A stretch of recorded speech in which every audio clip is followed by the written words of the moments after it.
To the ordinary working class people, Jesus was like a breath of fresh air. But Israel's political and religious leaders, they wanted rid of him. They thought he was a troublemaker. Because they, as it has to be said, weren't terribly popular. You see, they used to like to make a big fuss about how holy they were, and they'd show off by praying out loud in the streets, and they'd make a big fuss whenever they gave money to charity. And the people saw through this, and they didn't like them. But these leaders had authority. They could tell you how to live. They could tell you how you should obey the law. So, for instance, the Sabbath law, that on the seventh day you should rest and do no work and worship God, they twisted this law.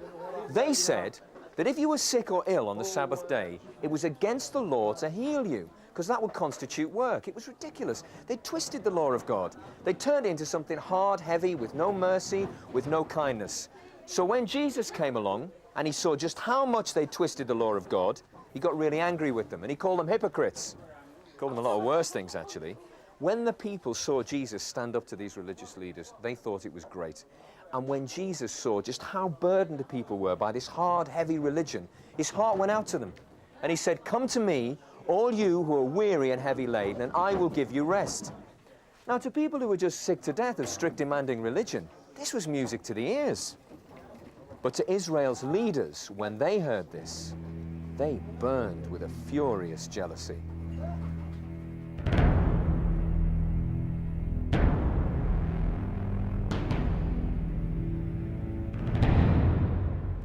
Israel was a part of the mighty Roman Empire. It was a nation under occupation.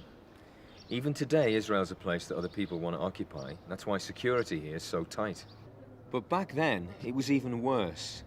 You see, there were nationalists who wanted the Romans kicked out.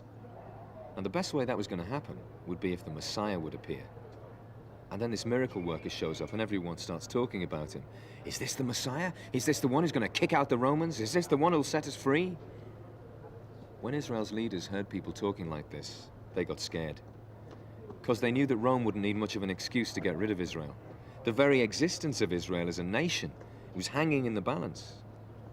They decided it was going to be better for everyone if they could just get rid of this blasphemous rebel. So they plotted to kill Jesus.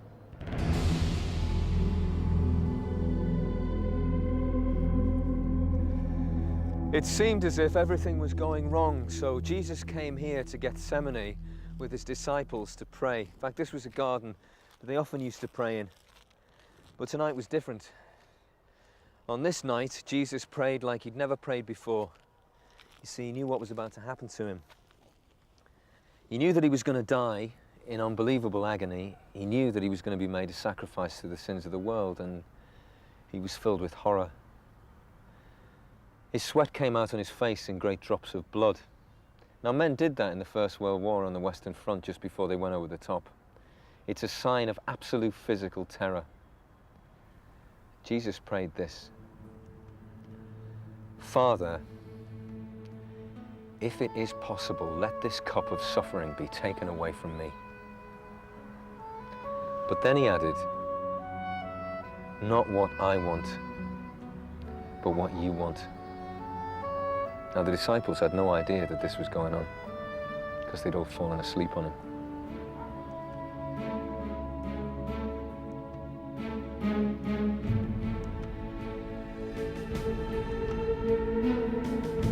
In the middle of the night, there was a commotion. One of the disciples, Judas, arrived with a large, angry crowd.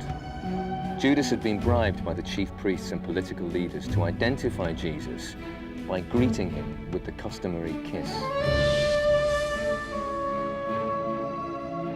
Jesus was arrested. The rest of the disciples ran away. What happened next was an absolute travesty of justice. Jesus was taken to the Supreme Court of the Jews. The high priest was in charge.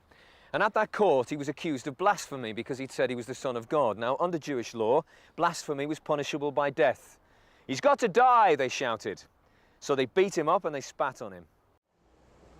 But they had a problem, because under Roman law, only the Roman governor could pass the death sentence, and only Roman authorities could carry it out. So they had to take him to Pontius Pilate, who was the governor at the time.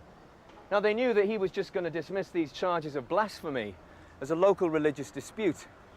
So they accused Jesus of political crimes that they knew would get the death sentence. In his defense, Jesus remained silent.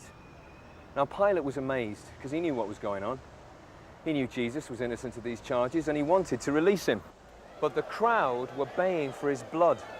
"Kill him," they shouted. "Crucify him."